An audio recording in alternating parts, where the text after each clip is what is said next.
I'm me and I'm real, and there's no, I'm not him, he's not me. Let me tell you a truth. Hollywood insiders whisper, but never put on record. Tommy Lee Jones doesn't suffer fools. At 77 with an Oscar, a decade-spanning career, and a reputation carved deeper than granite, Jones isn't just another actor. He's Hollywood's immovable force. Those cold eyes that cut through scripts like glass. That voice, equal parts steel and thunder. But his real legacy, not the awards, not the blockbusters. It's the ledger of grudges against those who dared to clash with him.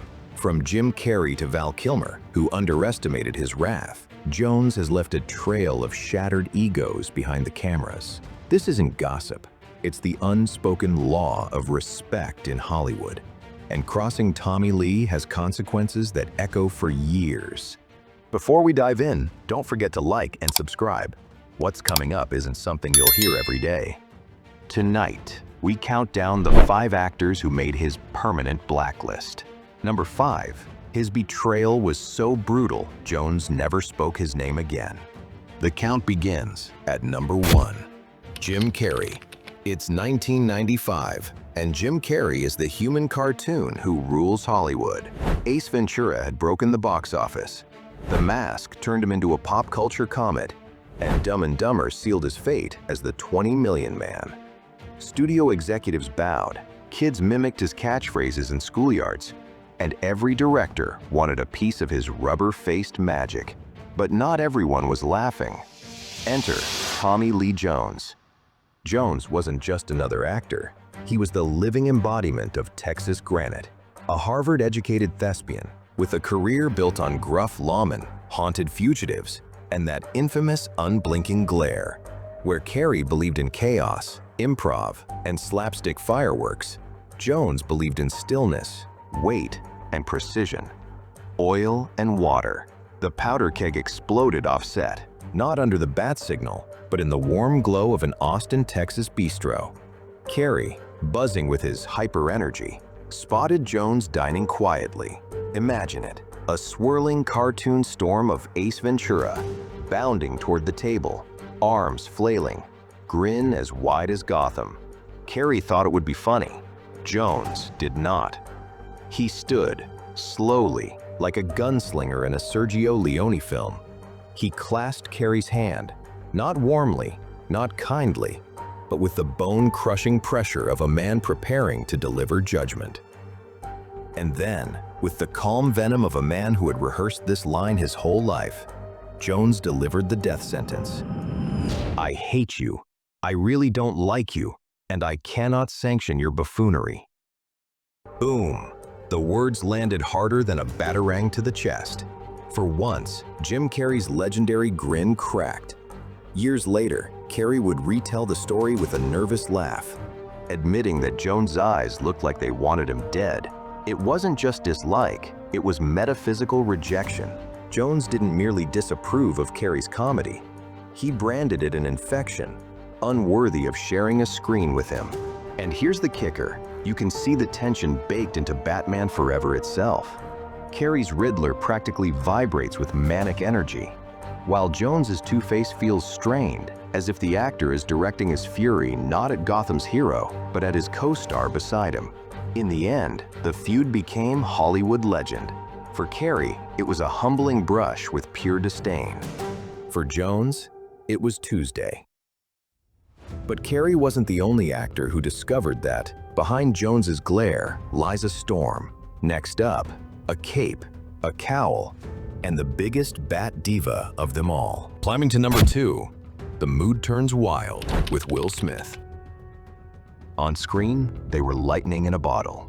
Tommy Lee Jones, granite-faced, world-weary, the ultimate straight man. Will Smith, fast-talking, charismatic, a human fireworks display. As Agents K and J in Men in Black, they became one of cinema's most iconic duos, an odd couple saving Earth from intergalactic chaos. Audiences loved it, but behind the cameras, it was a different story. Will Smith was fresh off Independence Day, the world's biggest rising star. He was unstoppable, charming talk shows, freestyling on sets, inventing catchphrases mid-scene. For him, Men in Black was just another playground. Jones? He wasn't playing. Known for his intensity and no-nonsense discipline, Tommy Lee Jones approached acting like surgery. The script was his scalpel. Every line, every pause mattered. Improvisation wasn't creativity. It was chaos, and Smith brought chaos by the truckload. Crew members remember the clash vividly. Smith cracking jokes in the middle of a serious alien autopsy scene. Extras trying and failing not to laugh. The director Barry Sonnenfeld, torn between two gods, one demanding precision, the other demanding freedom. And then came the explosion. A dramatic scene, cameras rolling, Smith riffing off script, adding one of his trademark punchlines. Jones' jaw tightened, his eyes locked on Smith like a sniper's scope. He leaned in, his whisper cut sharper than any yell. "Just say the damn lines like they're written." The set froze. Silence swallowed the room. Even Smith, who'd never met a moment he couldn't turn into comedy, was rattled. For the rest of the shoot, the tension lingered. Smith dialed it back. Jones gave nothing more than necessary. What audiences later saw as perfect comedic timing, Kay's eye rolls, Jay's relentless chatter, wasn't just acting. It was friction, real, combustible, uncomfortable friction. And here's the irony. That very tension made the film a classic. Smith bouncing against Jones' immovable wall gave Men in Black its magic. Their feud was the engine of their chemistry. By the time Men in Black 2 and 3 rolled around, a truce had formed. Smith learned to respect the script. Jones learned to respect that Smith's looseness wasn't disrespect. It was artistry. Years later, Smith admitted, "Working with Tommy Lee Jones is like doing scenes with a flamethrower pointed at your back." And yet, he also credited Jones for sharpening his craft. The granite didn't melt, but the fire burned brighter. The moral? In Hollywood, sometimes the most volatile partnerships create the most unforgettable stories. Now we move to number 3, and the tension shifts from one on-set drama to another. George Clooney, the handyman and the hammer. It's 1982. The set of The Facts of Life, a wholesome NBC sitcom about a group of schoolgirls and their house mother, wasn't exactly where you'd expect the seeds of a Hollywood feud to sprout. But in walks a fresh-faced young actor, George Clooney, playing the recurring role of George Burnett, the handyman with the cheeky smile and floppy hair. This was Clooney before the Armani suits, before ER, before he became the suave face of Nespresso. Back then, he was just another struggling actor trying to charm his way into bigger roles. Enter Tommy Lee Jones. Already an established actor, Jones wasn't there to play games. He had the kind of reputation that preceded him. Brilliant, intense, but with the personality of a thundercloud on a bad day. He'd been building his career with roles that demanded grit and rawness. And when he stepped onto the sitcom stage, the temperature shifted. Cast and crew knew this wasn't a man you joked around with. But George Clooney didn't get that memo. Clooney, even then, was a prankster at heart. Quick with a joke, a laugh, or a sly grin to lighten the mood. On set, he tossed out a quip, something playful, trying to break the ice with the intimidating guest star. Instead of laughter, he got a glare. A long, soul-piercing stare from Jones that, according to those who saw it, felt like watching a car crash in slow motion. Clooney later summed it up in one brutal line. "He looked at me like I'd pissed in his whiskey." That silent rejection stuck with him. For most actors, a cold shoulder would have been forgettable. But for Clooney, the memory of Jones' disdain became a scar, one he would still talk about decades later, long after he'd become one of Hollywood's biggest stars. He even called Jones, flat out, a dick. Jones, for his part, seemed unfazed, perhaps even amused by Clooney's lingering resentment. When asked about Clooney in 2015, Jones delivered the ultimate verbal knockout. "I don't remember him. Must not have been important." That wasn't just a dismissal, that was an erasure. For Clooney, a man who would eventually rise to the very top of the industry, the idea that one of Hollywood's greats could pretend he never existed was the cruelest form of revenge. Even at the Oscars, years later, when Clooney finally held gold in his hands, Jones sat stone-faced in the audience. No smile, no nod, just fossilized disapproval. Some grudges fade, others harden into granite. For George Clooney and Tommy Lee Jones, it was the latter. a clash of personalities that turned a forgettable sitcom cameo into a Hollywood scar story.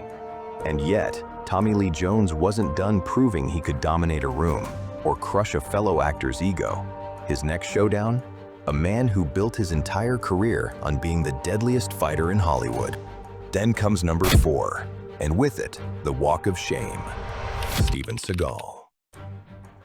The 1990s, Hollywood was drunk on excess, cocaine-fueled nights, ego-driven parties, velvet ropes that separated the stars from everyone else. And right in the middle of this glittering chaos, Steven Seagal. He wasn't just an actor back then. He believed he was untouchable, dressed head to toe in his signature black, slick ponytail glistening under the party lights. Seagal would glide into rooms like he was a visiting warlord. His aura? A mix of martial arts mysticism, whispered KGB connections, and endless stories about energy and chi. That night, at a Hollywood party thick with cigarette smoke and clinking glasses, Seagal held court. He spoke loudly, spinning tales of breaking bones, of secret training in Japan, of being able to sense a man's weakness just by looking into his eyes. A circle of nervous admirers nodded along, half believing, half terrified of calling him out. And then, through the haze, entered Tommy Lee Jones. Bourbon in hand, shoulders squared, his stare sharp enough to slice through Seagal's silk turtleneck. Jones didn't posture, he didn't perform, he simply stood, listening, every muscle in his face broadcasting one single message: enough. Seagal kept talking, oblivious, or maybe just hoping Jones wouldn't speak. But Jones did. 6 words, delivered like a hammer dropping in a cathedral. "Let's see how tough you are." The room froze. Music still played, glasses still clinked, but time slowed. This was the moment Seagal's legend met a movable reality. All eyes darted to Seagal, waiting for him to prove himself, to step up, to show he was the lethal weapon he claimed to be. This was his stage, his test, his fight. And what did the great warrior do? He blinked, his mouth twitched, and then he turned, quietly, slowly, like a child sneaking away from a classroom scolding. He walked out. No fists, no kicks, no showdown, just silence. Hollywood would remember it forever. They called it the Walk of Shame. The night the alpha lion fled the cage, without even showing his teeth.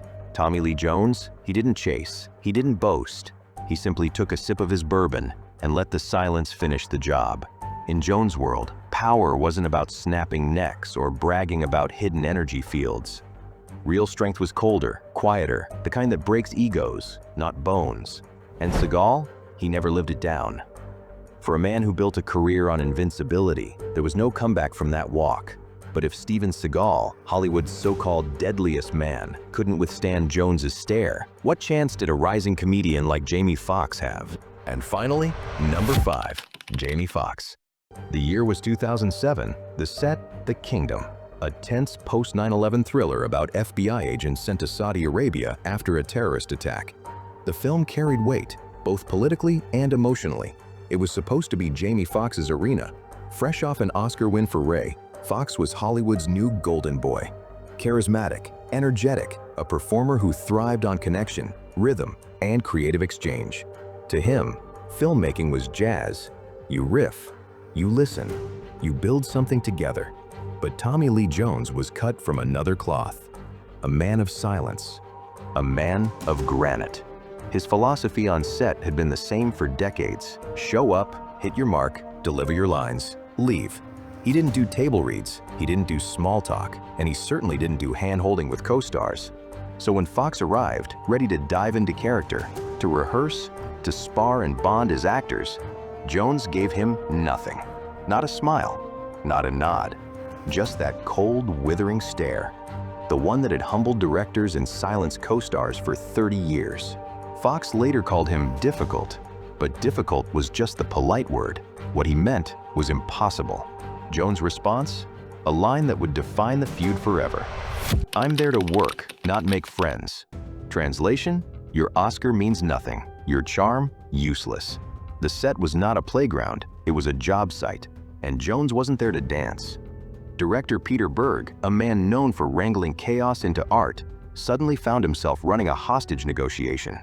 He shot their scenes like landmines, keeping Foxx and Jones apart until the last second, rolling cameras quickly, praying something usable would come out before the tension exploded. But here's the paradox of Tommy Lee Jones. What makes him unbearable in life makes him magnetic on screen. That icy distance, that refusal to play along, that refusal to indulge Jamie Foxx's warmth, translated into pure cinematic electricity. Their scenes together crackled with hostility. Every glare felt loaded, every silence dangerous. It wasn't acting, it was real. And maybe that's the secret weapon of Tommy Lee Jones's feuds. He doesn't bend, he doesn't pretend. He forces everyone else to adjust to his rhythm.